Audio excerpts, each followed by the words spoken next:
Hola, buenas tardes. Mi nombre es Santiago. Hago este video para mí y para algunos compañeros que lo necesitan. Espero que si alguna persona llega a este video les sea útil y pueda aprender un poco sobre el tema. ¿Listo? La idea de hoy es hablar un poco sobre los principios SOLID. ¿Qué son estos principios SOLID para nosotros en desarrollo y por qué es como tan importante? ¿Por qué lo escuchamos tanto?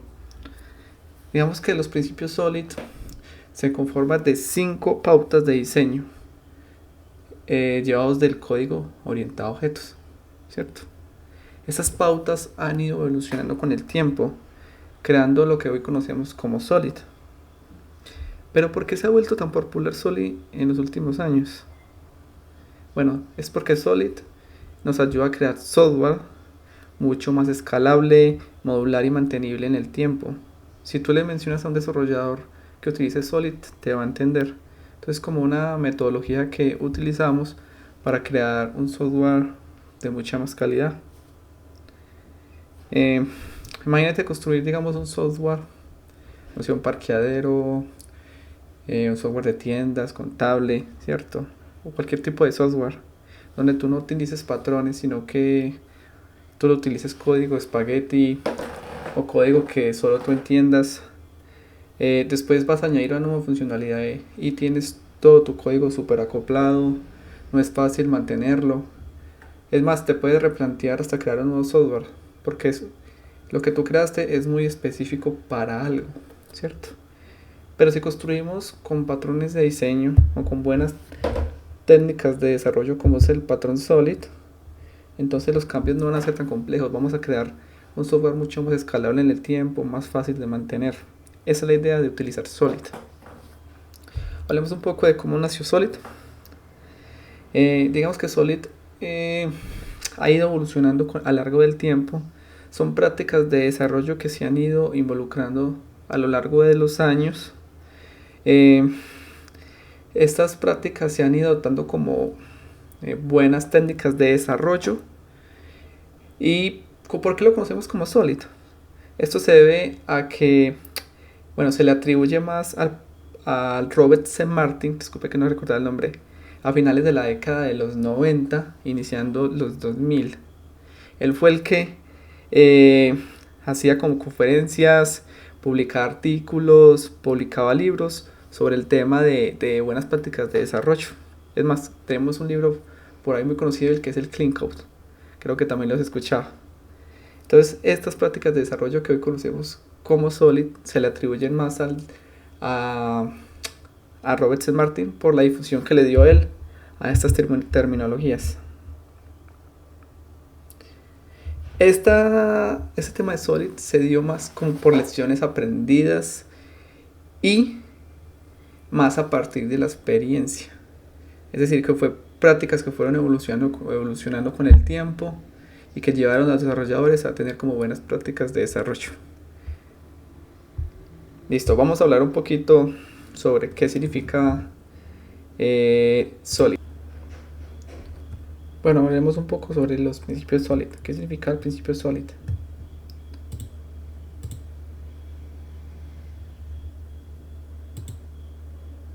Bueno, hablemos un poco sobre los principios SOLID. ¿Qué significan los principios SOLID?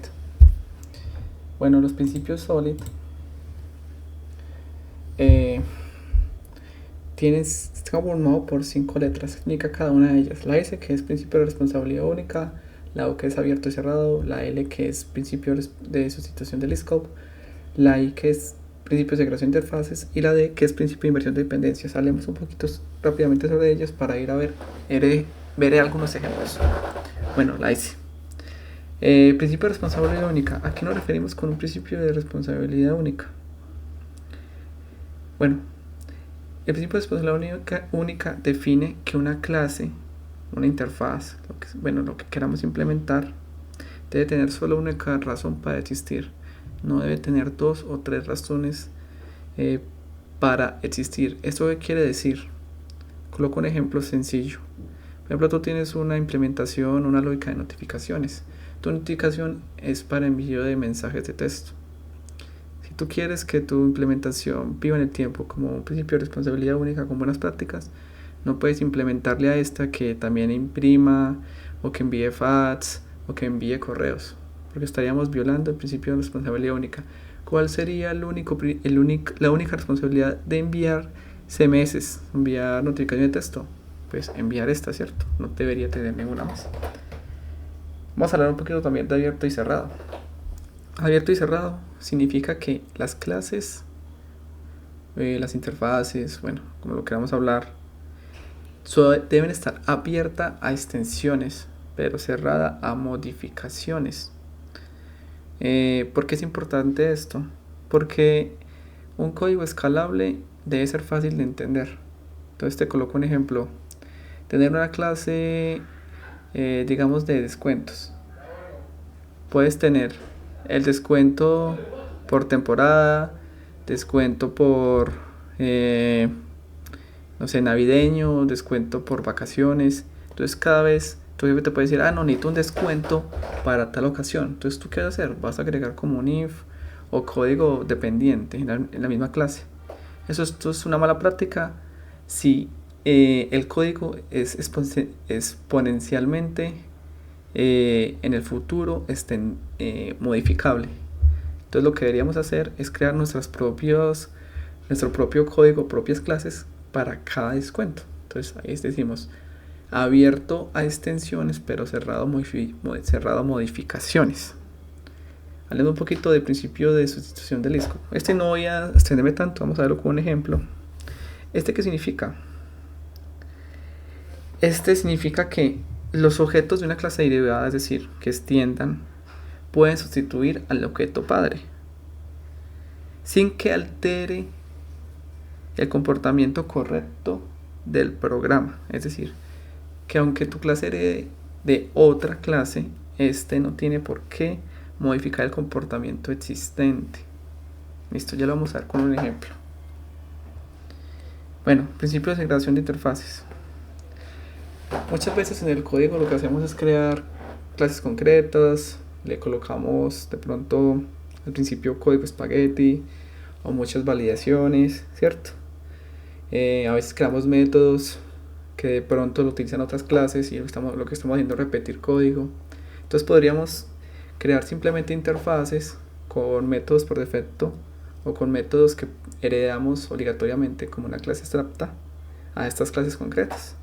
No significa que para todo tengamos que utilizar interfaces, porque utilizar demasiadas interfaces también debe ser complejo, pero sí debemos utilizar esto con conciencia de que estamos haciendo buenas prácticas de desarrollo. Listo. Hablemos del último, que es principio de inversión de dependencia. ¿Qué quiere decir? Los módulos de alto nivel no deben depender. Disculpen. Los módulos de alto nivel no deben depender de módulos de bajo nivel, sino de abstracciones. ¿Qué quiere decir esto? De interfaces o clases abstractas que puedan depender o decirle a esta clase, hey, yo no quiero tener la lógica de la implementación, tú la vas a tener. Es como cambiar la lógica de la dependencia. Esto es un poquito enredado. Esto permite que ambos, o los módulos de alto nivel como los de bajo nivel, dependan de conceptos más generales. Esto se utiliza más que todo cuando utilizamos patrones de diseño como arquitectura hexagonal. Cuando hablamos de que las clases de alto nivel, cuando hablas de clases de alto nivel, me refiero a clases del negocio, clases que no van a cambiar demasiado con el tiempo. Y algo que menciono como bajo nivel puede ser algo que puede cambiar con el tiempo. Es decir, por ejemplo, hoy tenemos un envío de correos electrónicos con tal tecnología, pero en el futuro puede que esta tecnología cambie. Entonces es muy fácil hacer el cambio en las clases de bajo nivel porque pueden cambiar con el tiempo.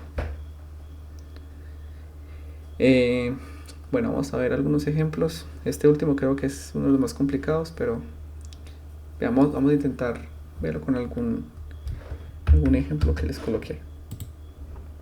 Entonces hablemos un poquito de Solid, en la parte de principio de responsabilidad única. Vamos a ver este ejemplo.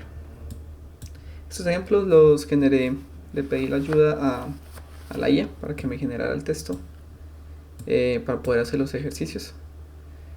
Entonces les voy a intentar explicar con la forma más sencilla que logro explicarles. Bueno, una entidad bancaria desea implementar un sistema que notifique a sus clientes sobre diversas actividades en sus cuentas, como transacciones, alertas de seguridad y recordatorios. Las notificaciones deben enviarse a través de múltiples canales, específicamente como correo electrónico y texto. El sistema debe ser flexible para permitir la adición de nuevos canales de notificación en el futuro, como notificaciones push o mensajes a través de aplicaciones de mensajería. Bueno, entonces el envío de notificaciones puede ser por correo electrónico. El requerimiento que nos pide el negocio es tiene que enviarse por notificación de correo electrónico o por texto, y posibilidad de agregar otros métodos en el futuro. Entonces, flexible mantenibilidad. El sistema debe estar diseñado de manera que la adición de nuevos canales de notificación no requiera modificación significativas en el código existente. Entonces, vamos a ver un poquito aquí estas dos referencias. ¿Cuál creen ustedes que es la buena y la mala práctica? Listo. Bueno, la mala práctica es la que está acá a la izquierda. ¿Por qué es una mala práctica? Porque aquí tenemos un servicio de notificación que es muy general. Aquí estamos utilizando un username, que tiene que ser un servicio de notificación con un username, con un email o con un phone number. Y por aquí están viendo emails y mensajes de texto en la misma clase. Aquí estamos rompiendo el principio de responsabilidad única, porque estamos diciéndole a un servicio de notificación que utilice la misma clase para hacer dos cosas totalmente diferentes. Veamos este ejemplo, cómo nos lo podríamos llevar a un ejemplo mucho mejor, con buenas prácticas. Bueno, podemos crear una implementación de notificación, una interfaz que tenga un método setNotification que va a recibir un message y por defecto va a ser un void. Entonces vamos a tener dos clases que la van a implementar: setNotification y email notification. Listo. Entonces aquí que vemos, setNotification utiliza el phone number y email notification utiliza el email. Y cada uno tiene su propio método: enviar por correo, y disculpen acá, este es enviar por email. Listo. Entonces aquí estamos viendo que tenemos una única clase para una única responsabilidad, ¿cierto? Aquí tenemos la clase usuario que convive con las demás clases en el mismo proyecto, y lo único que utiliza es para poblar el usuario. Veamos un ejemplo de cómo podría ser. Por aquí creamos el usuario, instanciamos la clase notificación y la interfaz de notificación. Utilizamos polimorfismo porque sabemos que una clase CMS notificación y email notificación puede instanciarse de una implementación de notificación. Listo. Entonces enviamos la notificación hello, this is my notification, o esta hello, this is CMS notification. Entonces vemos que estamos dividiendo la responsabilidad. Listo. Para el usuario 1, pues dije, no, necesitamos que envíe las dos. Pero para el usuario 2 dice, no, yo no necesito un correo, yo necesito un mensaje de texto, yo necesito solo un correo. Entonces vemos aquí que estamos dividiendo la responsabilidad. Y para el otro ejemplo, vemos que sí o sí tendríamos que instanciar la clase de notificación service, pasarle el nombre, pasarle el email, pasarle el número, y sí o sí tendríamos que invocar los métodos.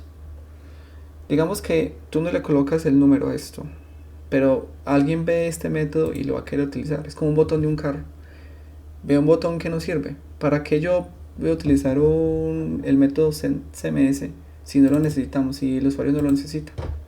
Entonces pasaría lo mismo acá. Si intentan enviar con un phone number que no existe, pues va a sacar, me imagino, que una excepción. Entonces es importante cementar el código y tenerlo muy claro. Listo. Vamos a ver Open to Close. Vamos a leer qué es lo que necesitamos. Imaginemos que estamos desarrollando una aplicación para una tienda en línea que ofrece diferentes tipos de descuento a sus clientes. Inicialmente, esta tienda solo aplica un descuento genérico al 10% de sus productos. Con el tiempo, la estrategia de marketing de la tienda se ha vuelto más sofisticada y ahora desea implementar varios tipos de descuentos tales como descuento para miembros, descuento por cantidad y descuento estacional. El descuento estacional es de un 15% durante ciertas temporadas. El por cantidad es un 20% de descuento si el cliente compra más de 5 unidades en su producto, ¿cierto?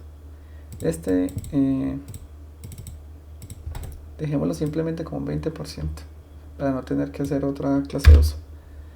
Y descuento para miembros de registrados, también dejémoslo en 10 bueno, dejémoslos todos más bien aquí, 15% de descuento. Listo. Entonces aquí tenemos la mala práctica, ¿cierto? Que es utilizar el Price Calculator. Si revisamos el Price Calculator, vemos que la clase tiene un método donde calcula el precio, sea por el tipo de descuento, el precio original o la cantidad. Entonces, si el descuento es genérico, ocasional o por cantidad, él va a generar un descuento. O si no, pues devuelva el precio original. Pero, ¿qué pasa si tu jefe te dice, no, es que necesitamos agregar este tipo de descuento y este va a ser el descuento? Lo que vas a hacer es venir a modificar este else y agregarle un else if. Ahí es donde estamos violando el principio de abierto y cerrado, porque estamos haciendo una modificación al código. Esto no lo deberíamos hacer. El código debería ser abierto a extensiones. Si vemos aquí el ejemplo, vemos que funciona, pero es una mala práctica. Vamos a ver cómo quedaría haciendo buenas prácticas. Entonces, creamos una interfaz, una clase strata llamada discount. Tenemos tres tipos de descuento, que es genérico, por cantidad y por ocasión. Por ocasión. Cada uno de estos va a tener su propia apply discount, el mismo método. Listo. ¿Qué es lo que cambia? Que cada implementación de estos métodos va a poder generar su propio descuento. Y por aquí tenemos el seasonal discount. Este seasonal discount, ¿qué hace referencia? Hace referencia a que la clase interfaz utiliza este seasonal discount en su método calculando el precio. Vea la particularidad acá. Tienen el precio original, pero aplica un tipo de descuento. Es decir, que esta clase puede recibir una interfaz notificación. Y como estamos utilizando implementaciones en nuestras clases, podemos utilizar el polimorfismo para poder utilizar los descuentos en esta clase. Y así cada uno podría tener su propia responsabilidad. Vamos a ver el ejemplo cómo quedaría. Ahora vemos la clase OpenClose, que ese OpenClose es un envolvente que tengo. Luego, el OpenClose abre el Price Calculator Refactor. Listo, ese Open Calculation Refactor vendría siendo... muchachos, que acá le coloqué el nombre que es. Vamos a revisar un poquito el código. Aquí en Open to Close vamos a revisar. Tenemos la interfaz discount, tenemos los descuentos y por aquí tenemos el Price Calculator Refactor. Ok, entonces el Price Calculator Refactor vendría siendo este Season Discount. Listo, muchachos, disculpen ahí la interrupción. Bueno, entonces aquí abrimos o instanciamos el Price Calculator Refactor. Este Price Calculator Refactor, vamos a calcular los precios. Entonces vamos a decirle, listo, necesito que me calcule $100 por el Generic Discount.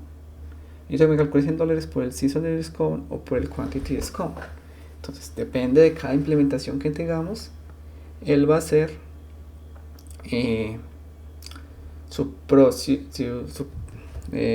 descuento. Y así, si necesitamos un descuento adicional, sería simplemente crear una clase, implementar esa interfaz y aplicar el descuento. Y así garantizamos de que no estamos modificando el código, sino que lo estamos abriendo extensiones. Listo, vámonos para la L.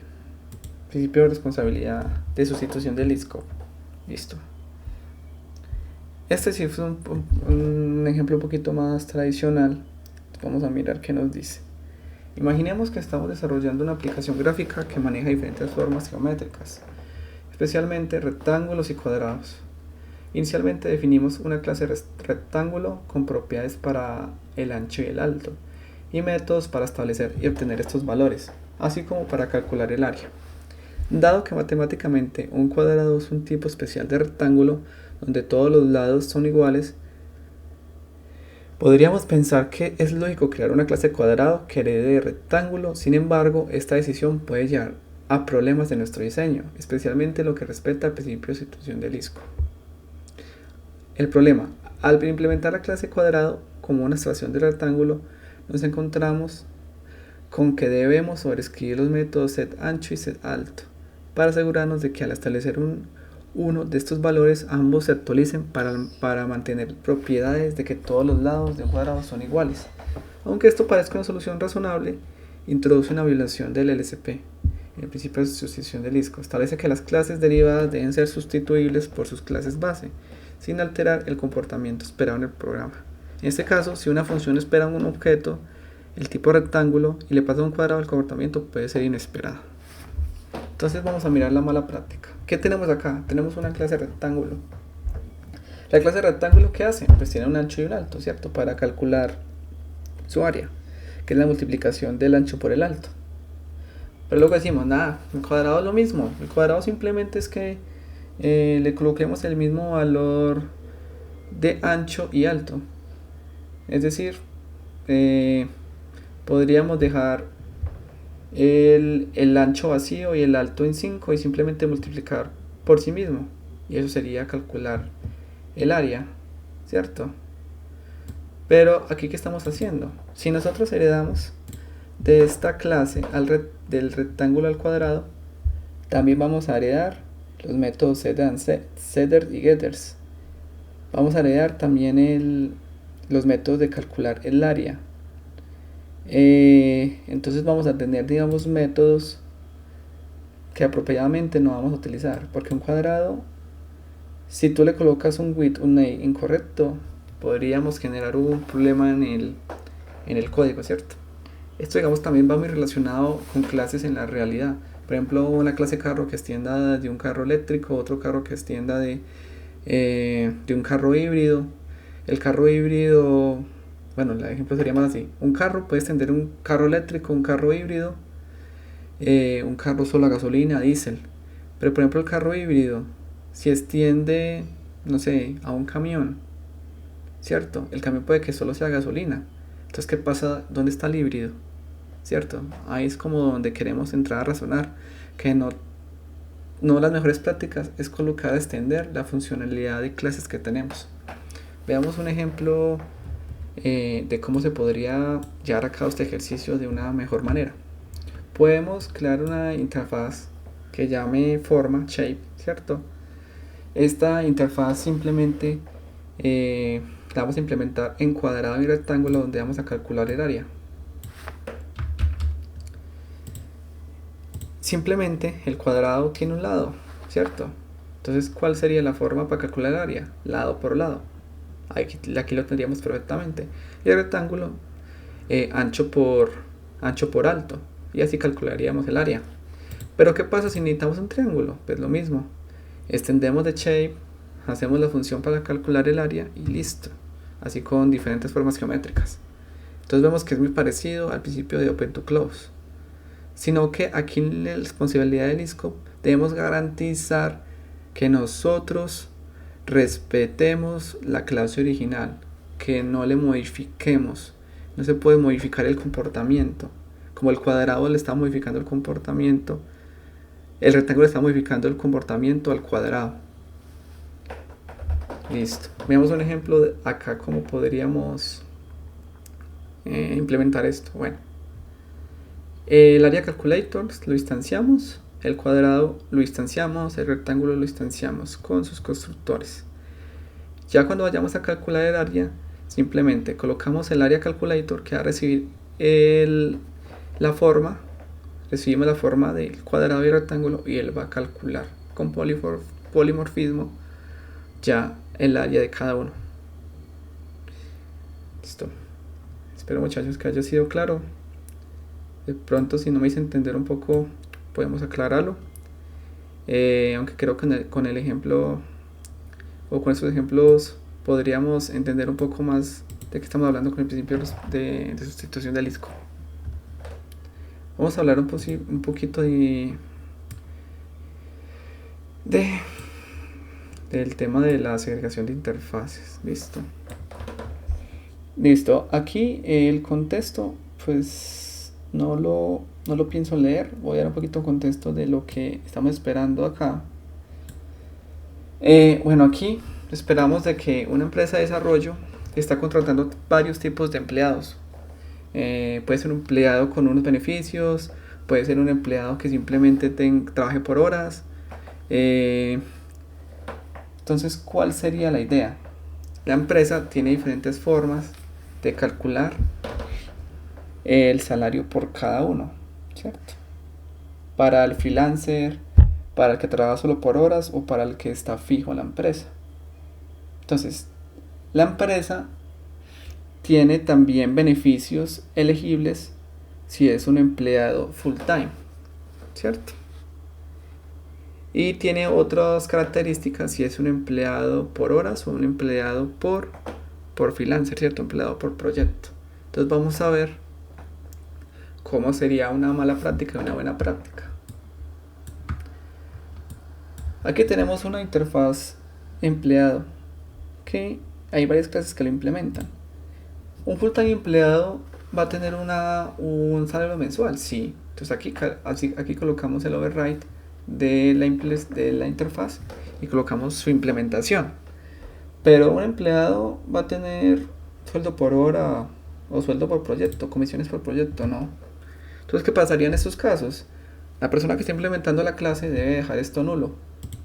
Entonces es como les decía yo ahora, es como tener un carro y colocarle varios botones y que solo funcione uno porque los demás son decorativos, pues no tiene sentido, son malas prácticas de desarrollo. Para una persona que es por horas, no le va a funcionar el salario mensual, solo por horas. Lo mismo para el freelancer, solo le va a funcionar de pronto salario por horas o un salario que haya calculado con su empleador y las comisiones por proyecto, pero no le funcionaría el otro método, ¿cierto? Entonces debería dejarse nulo. Y aquí vienen los problemas. Si alguien quiere utilizar esos métodos, posiblemente le salga un problema o un null point exception o simplemente el programa se detenga. Entonces no es buena práctica dejar las mismas implementaciones para todas las clases que queremos. Miremos cómo sería un ejemplo un poquito más real y práctico. Entonces, por aquí tenemos la base, el base employee, listo, la base del salario, la base o el empleado base, como lo queramos llamar. Aquí miramos qué tipo de empleado es. Si es un empleado, ¿qué tipo de empleado puede ser? Puede ser un empleado full time, puede ser un empleado por horas o puede ser un empleado por proyecto, ¿no? Listo, entonces las interfaces se están extendiendo de esta interfaz. Recordemos que en programación orientada a objetos en Java, las interfaces pueden extender de interfaces, pero solo una a una. Listo. ¿Qué vemos por acá? El empleado que es full time también tiene un beneficio que es elegible de beneficio. Entonces vemos que esta interfaz la implementa y esa interfaz también implementa. Entonces aquí ¿qué vemos? Él tiene su salario mensual, tiene sus beneficios y tiene su método full time employee. Listo. Este sería el constructor. Tiene su método calcular mes salarial o calcular beneficio. Y tiene su get employee type. ¿Cuál sería el type? Pues full time employee. Listo. Entonces vemos que utilizamos todos los métodos. No necesitamos o no tenemos, digamos, métodos basura en este caso. Miremos los demás. Empleado por horas. Vemos que solo calcula las horas. Y esto en realidad lo que hace es calcular las horas y el tipo de empleado. No más. Lo mismo que para un empleado de proyecto. Puede calcular el proyecto. En este podemos revisar. Por ejemplo, se le podría agregar algo también como beneficios elegibles solo por tener, digamos, comisiones, o podemos colocarle una interfaz de comisiones y calcularles comisiones para este proyecto, ¿cierto? En este caso, simplemente él calcula el precio del proyecto como freelancer. Pero vemos que aquí tenemos un poco más organizado el proyecto. Y por aquí tenemos una clase que se llama procesador de empleados, que esta vendría a ser como la clase, digamos, de alto nivel, donde por cada tipo de empleado él va a procesar, ¿cierto? Él no necesita un ciclo de if. Ya con esta clase él podría procesar todos los empleados con polimorfismo y poder trabajar. Veamos cómo funciona. Interfaz segregation no existe. Bueno, entonces este debe ser el envolvente que le cree.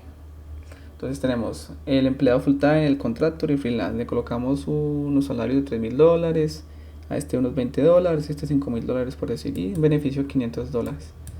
Y cuando vayamos a procesar, employee processor, lo que va a hacer es procesar cada uno de estos.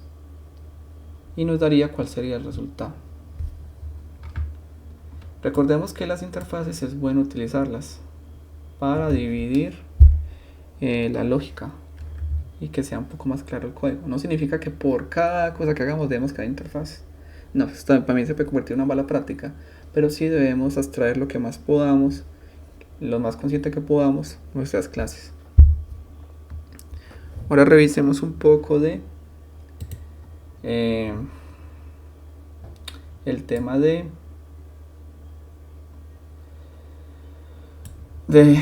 inversión de dependencias. Listo.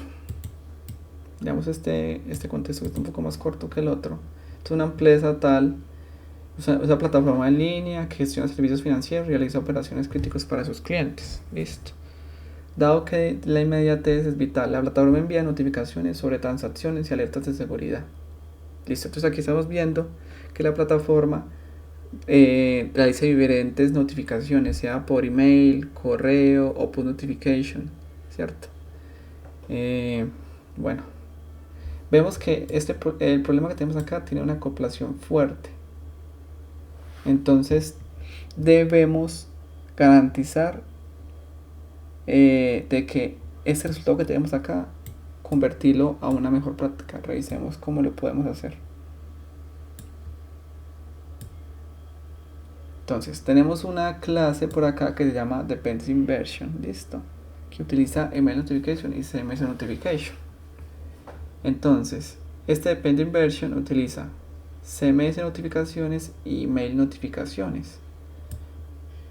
Pero ¿cuál es la mala práctica acá?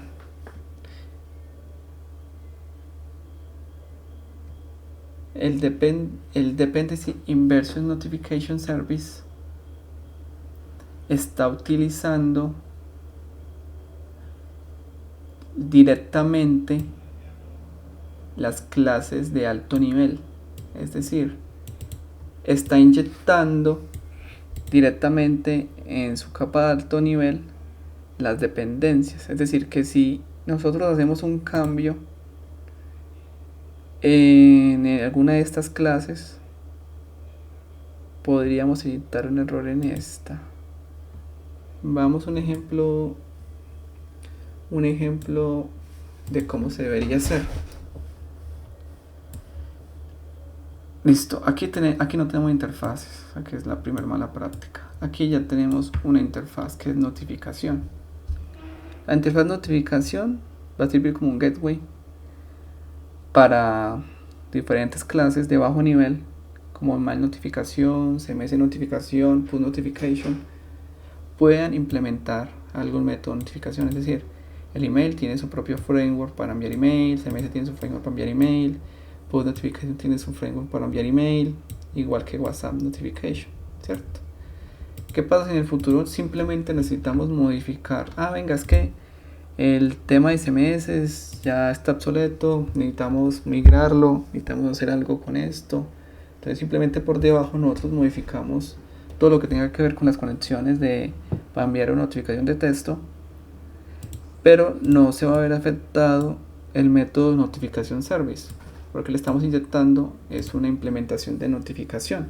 No tenemos que hacer nada en esta clase, nada tendremos que hacer, simplemente modificar las clases de bajo nivel.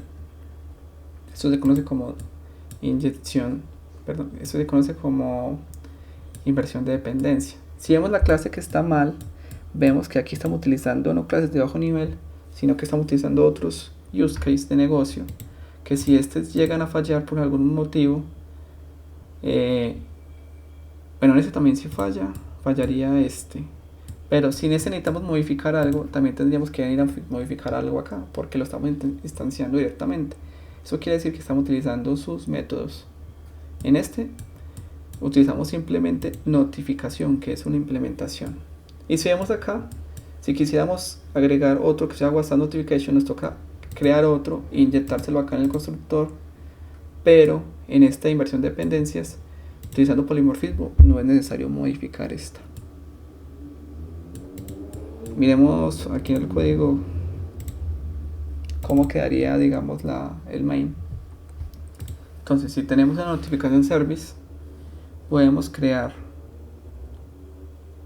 el email notification, podemos crear el CMS notification, podemos crear el push notification, y solo tenemos que pasarle ¿qué? El tipo de la clase que está implementando de la interfaz notificación. Bueno, este ha sido mi primer video, espero les haya gustado. Disculpen lo malo, de pronto algunas cosas que toca improvisar. La idea de este video, si llega a buenas vistas y a buenos likes, sería explicar un poco más en el código cómo implementar todos estos ejercicios. Y listos, espero que estén muy bien y se cuiden. Hasta la próxima.